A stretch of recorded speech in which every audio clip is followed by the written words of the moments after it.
안녕하세요. 축진먹입니다. 프랑크푸르트의 에키티케가 리버풀로 향하게 되었습니다. 이적료는 총 9,500만 유로, 우리 돈 1,536억. 정말 엄청난 거금을 투자하게 되는 리버풀인데요. 과연 리버풀이 이 정도의 거금을 투자할 만한 선수인지, 어떤 플레이 스타일을 가지고 있는지 알아보겠고요. 에키티케의 오피셜 발표가 나고 나면 리버풀에서의 활용법도 영상으로 다뤄볼 테니 궁금하신 분들은 구독 눌러주시면 감사하겠습니다. 일단 만약에 이 금액대로 거래가 된다고 했을 때는 이적료는 프랑크푸르트 역사상 최고의 판매가 된다고 합니다. 제가 이 에키티케를 보면서 떠올랐던 건 약간 강백호 같은 느낌이 났어요. 이제 슬램덩크라는 만화에서 나오는 캐릭터인데, 그럼 또 이런 얘기 하실 분들이 있을 거예요. 슬램덩크 너무 옛날 만화라 모르겠네요. 세대 차이 난다. 이제 모르실 분들을 위해 간단히 설명하면 농구 만화인데, 이제 강백호가 거기서 농구 기본기는 되게 부족한 걸로 나오고 그 대신에 덩크슛을 되게 잘해요. 그래서 뛰어난 운동 능력,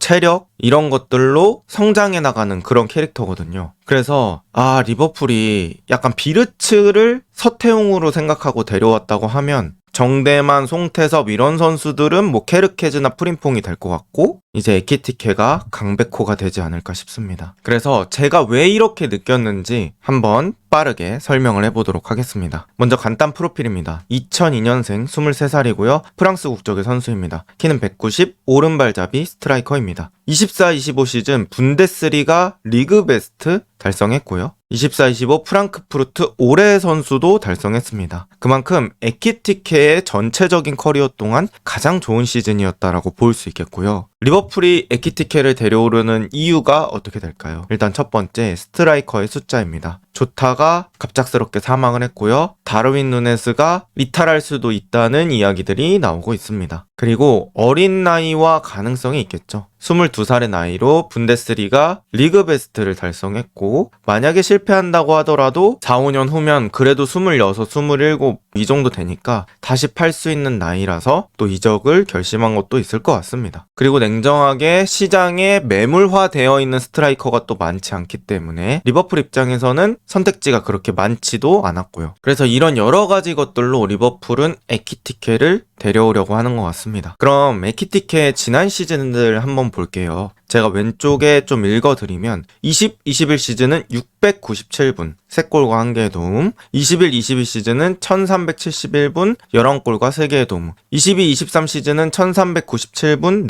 4골과 4개의 도움. 23-24 시즌도 786분, 4골과 2개의 도움입니다. 그리고 가장 좋았던 최근 시즌 24-25 시즌 3638분, 22골 12어시입니다. 나이가 어려서 그런지 풀시즌은 이번 시즌이 처음이라고 볼 수 있어요. 그리고 대부분의 시즌은 많이 뛰더라도 1400분을 넘지 못하는 적은 출전 시간을 부여받았고요. 분명히 저 중에 교체 비율도 꽤나 많을 겁니다. 그럼 이 데이터를 보고 두 가지 시각에서 생각을 할 수 있을 것 같아요. 첫 번째, 풀시즌으로 기회 주면 잘하는 선수네, 이렇게 긍정적으로 볼 수도 있고요. 두 번째는 이번 시즌 반짝한 선수 아니야? 여기다가 1,500억을 질러?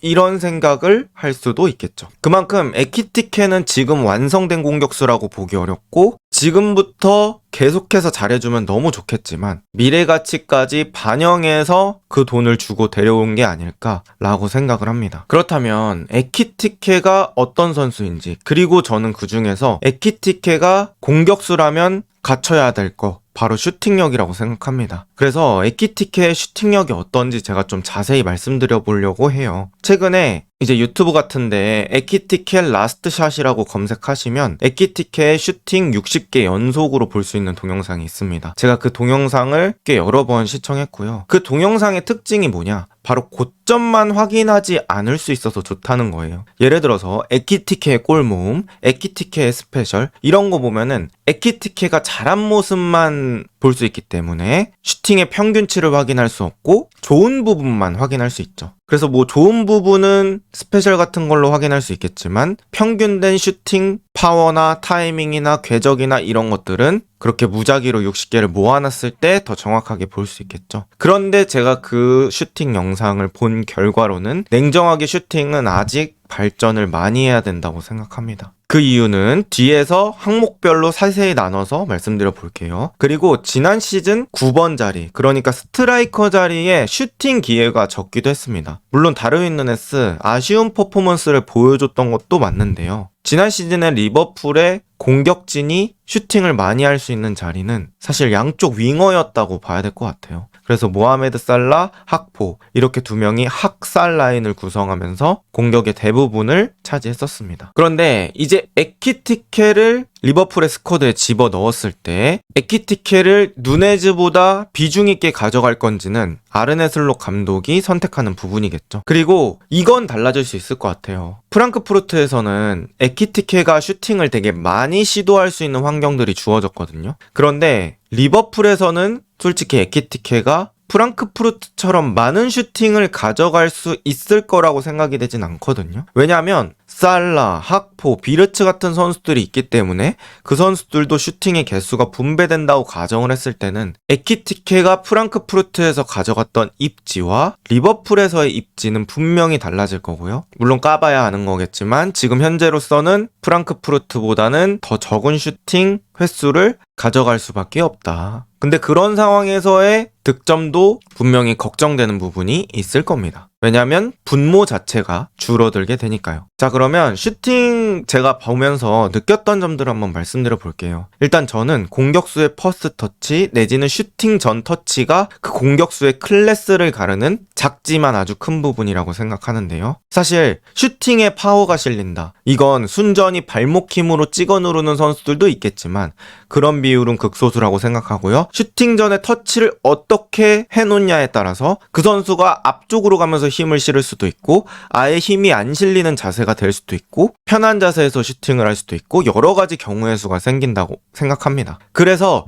슈팅력은 사실 그 공을 맞추는 임팩트도 중요하겠지만 이 슈팅 직전 터치가 정말 중요하다라고 얘기할 수 있을 것 같아요. 그런데 이제 에키티케는 슈팅 전 터치가 완성되어 있지 않은 느낌입니다. 그러니까 제가 봤던 장면 중에는 디딤발과의 거리가 멀게 형성된 슈팅 직전 터치가 있어요. 이제 중거리 슈팅이 좋은 모하메드 살라 같은 선수를 보면 슈팅 전에 공을 툭 쳐놓는 그 강도가 그 다음에 자기가 원스텝 투스텝 가면서 적절히 때릴 수 있는 그런 강도로 공이 굴러갑니다. 그런데 슈팅 직전의 터치를 좀 세게 해놓는다고 하면 공이 빨리 굴러가겠죠. 그 빨리 굴러가는 속도에 맞추려고 하면 내 다리가 벌어질 거고요. 그만큼 불안정한 자세로 슈팅을 할 수밖에 없습니다. 손으로 표현하면 이렇게 굴러가고 있는 공을 달려가서 빵 맞추는 거랑 이렇게 굴러가고 있는 공을 달려가서 타이밍 맞추는 거 당연히 천천히 굴러갈 때가 더 쉽겠죠. 그런데 이제 에키티케는 그 슈팅 직전 터치가 조금은 길고 어떻게 보면 일정함이 부족하다는 느낌이 들었습니다. 지금 상황도 이제 에키티케가 디딤발과 슈팅하는 왼발이 멀어지면서 억지로 큰 보폭을 써서 따라가면서 슈팅을 했기 때문에 자세가 무너지면서 홈런이 날아갔거든요. 그래서 이 슈팅 직전 터치가 리버풀에서 개선될 수 있을지가 중요한 부분입니다. 두 번째, 아까 말씀드렸던 부분은 슈팅 직전 터치가 너무 빨랐을 때죠. 이번에는 슈팅 직전 터치가 너무 내 몸과 가까이 됩니다. 지금 같은 장면 볼게요. 내 발과의 거리가 짧게 형성되면 슈팅할 때 파워가 실리기 어렵습니다. 손가락으로 표시하면 이렇게 때리는 것과 이렇게 때리는 건 파워가 다르겠죠. 공과 내 발이 가까워지면 이런 식으로 슈팅이 작은 자세에서 나갈 수밖에 없습니다. 당연히 슈팅의 파워는 줄어들고요. 그래서 이제 에키티케가 또 그런 약한 슈팅 직전 터치를 했을 때는 좀 공이 멀어질 때까지 기다리겠죠. 그래야 내가 적절한 힘을 실을 수 있으니까. 그런데 그때는 어떻게 될까요?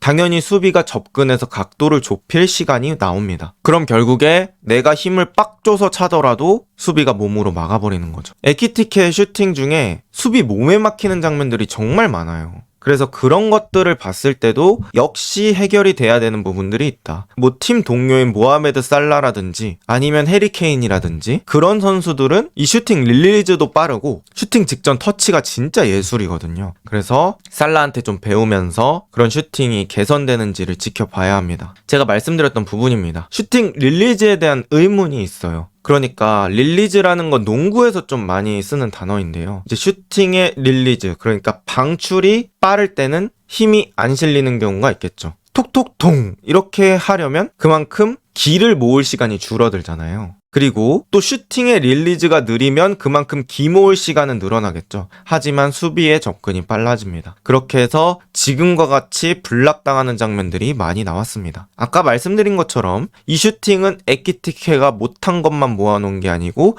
60개의 평균적인 슈팅을 본 거기 때문에 그 중에서 제가 느낀 부분들을 말씀드리는 겁니다. 그래서 제가 지금 설명드린 이런 슈팅 같은 것들 한 가지로 얘기하면 슈팅 테크닉입니다. 그래서 슈팅 직전에 얼마나 터치를 잘 해놓는가, 얼마나 릴리즈가 빠른가, 얼마나 정확한 궤적으로 때리는가, 얼마나 슈팅각을 잘 만들 수 있느냐, 이거 다 슈팅 테크닉이라고 큰 덩어리로 묶어서 말할 수 있거든요. 그래서 에키티케는 슈팅 테크닉을 조금 더 늘려야 하지 않나 라고 생각을 합니다. 자, 그러면 에키티케의 약발 슈팅력은 어떤지 한번 볼게요. 24-25 시즌 분데스리가에서 에키티케가 15번의 득점을 했습니다. 그리고 지금 왼쪽은 에키티케의 슈팅 맵인데요. 왼발 슈팅을 총 18개 했고 그 중에서 3개의 득점을 했습니다. 그런데 저 축구용 표시가 되어 있는 것만 득점을 한 거거든요. 이거 보면은 모든 왼발 득점이 거의 박스 코앞에서 발생했습니다. 그러니까 골대와 조금 더 멀어지면 이 왼발 슈팅의 정확도 내지는 위협성이 급격하게 감소한다는 걸 알 수 있죠. 그리고 제가 봤던 자료에 의하면 실제 왼발 슈팅은 정면과 수비 블락이 가장 많았습니다. 그리고 에키티케는 유효 슈팅의 비율이 그렇게 많지 않았어요. 그래서 골대 바깥으로 빠져나가는 것도 많았습니다. 그리고 모든 선수가 이제 약발이라는 리스크가 뭐냐면 오른발만큼 자세가 잘 안 잡히는 거죠. 그만큼 힘도 덜 실리고 아무래도 주벌보다는 어색한 부분들이 있습니다. 그런데 이제 에키티케 역시 오른발만큼 힘이 실리지 않았습니다. 그리고 오른발과 왼발의 자세에 차이가 큰 느낌이 있습니다. 이거는 축구 해보신 분들이라면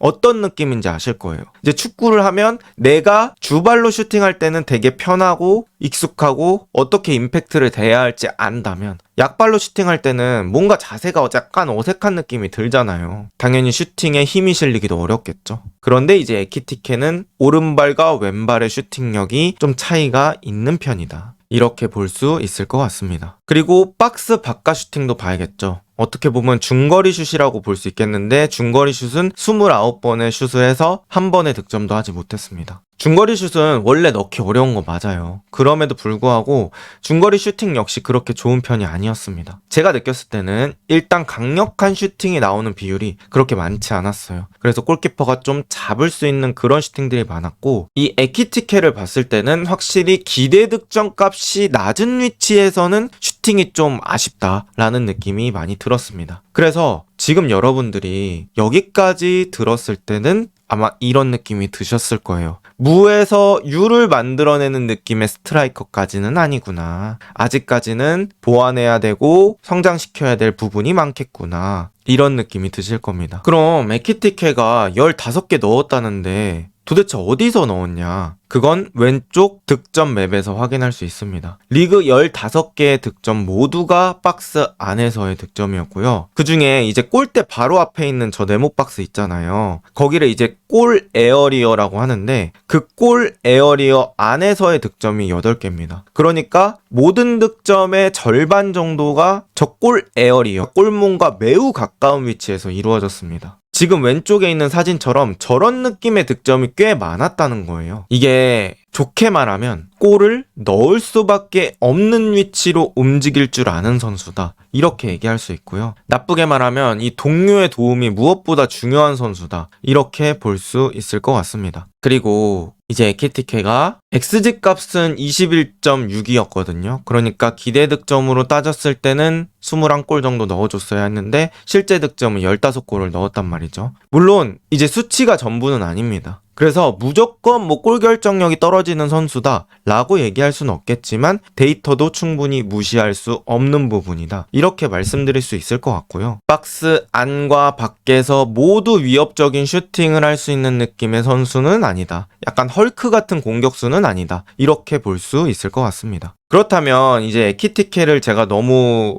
뭐라고만 한 것 같은데 기대해 볼 수 있는 점들은 없을까요? 당연히 있습니다. 일단 에키티케의 많은 득점 장면이 지금 왼쪽 그림과 같은 세팅에서 많이 일어났습니다. 상당수가 상대와 비슷한 숫자로 맞이한 역습이었습니다. 에키티케가 속도가 붙어있고 상대 수비 숫자도 많지 않은 상황에서는 꽤 적절한 득점들을 해줬습니다. 그리고 지금 같은 상황이 에키티케가 가장 좋아하고 잘하는 상황입니다. 속도를 붙인 상태에서 슈팅 페이크로 상대를 제쳐내는 거, 그리고 비교적 빠른 타이밍에 공을 갖다 대서 득점으로 만들어내는 거, 이런 것들은 에키티케가 괜찮다고 볼 수 있고 어려운 찬스보다는 쉬운 찬스를 더 잘 넣는 그런 느낌의 선수라고 보면 될 것 같습니다. 그리고 이런 상황 또 리버풀에서 나오지 말란 법 없죠. 리버풀의 특공대 역습에서 충분히 빛을 발할 수 있는 그런 포인트라고 볼 수 있겠습니다. 그리고 또 성실한 오프더블, 왕성한 활동량, 이건 역시 에키티케의 장점이라고 볼 수 있는데요. 에키티케가 슈팅력이 좋지 않음에도 득점을 많이 할 수 있었던 이유입니다. 득점을 받아먹을 수 있는 위치로 빠르게 뛰어나가는 능력이 있습니다. 그런데 이 위치를 찾아가는 능력, 저는 또 나름 고평가 받아야 된다고 생각하는 능력이거든요. 경기 중에서 가장 영향력을 높게 펼칠 수 있는 게 바로 득점이고, 그런 득점을 위해서 받아먹는 위치로 잘 가서 골만 넣으면 장땡입니다. 토마스 밀러, 인자기 같은 선수가 아직까지도 회자되고 있는 이유죠. 그리고 토마스 밀러, 인자기와는 에키티케는 조금 다른 유형입니다. 일단 공이 없는 상황에서 지속적으로 성실하게 움직이고요. 평균 11km 이상의 활동량을 보여주는 선수라고 합니다. 일단 엄청 많이 뛰고요. 내가 공격 상황에 관여할 수 있는 그런 볼륨을 크게 만드는 선수라고 할까요? 그리고 엄청난 스피드를 보유하고 있습니다. 최대 35.53km. 그래서 스피드 있는 솔로 마무리 충분히 가능한 선수가 아닐까라고 생각합니다. 그리고 이러한 활동량으로 보여줄 수 있는 게 뭐냐? 바로 미끼 움직임이죠. 많이 띄워주면서 수비진의 혼란을 가중시키고 수비 선수들을 끌어내고, 그러면서 뭐 살라나 학포 같은 선수에게 슈팅 기회를 제공해 줄 수 있습니다. 그리고 수비 시야 뒤쪽 움직임도 가능합니다. 그러니까 수비가 공에 시선이 집중되어 있을 때 수비 등 뒤로 돌아가면서 마무리를 하는 그런 것도 충분히 생각해 볼 수 있겠죠. 그리고 드리블 시 양발의 자연스러운 활용이 있습니다. 이거는 제가 아까 슈팅할 때 왼발을 못 쓴다는 얘기와 좀 반대되는 이야기인데요. 그러니까 에키티케가 왼발로 갖다 대는 그 슈팅의 빠따는 그렇게 좋은 편이 아니지만 드리블할 때는 양발을 되게 잘 섞어서 하더라고요. 만약에 이제 오른발 의존도가 높은 선수라면 터치를 가정했을 때 오른발 왼발 오른발 막 이 정도의 비율로 한다고 하면, 에키티케는 뭐 이렇게 좁은 공간에서는 왼발 오른발 왼발 뭐 이 정도의 비율로 꽤 많이 사용하고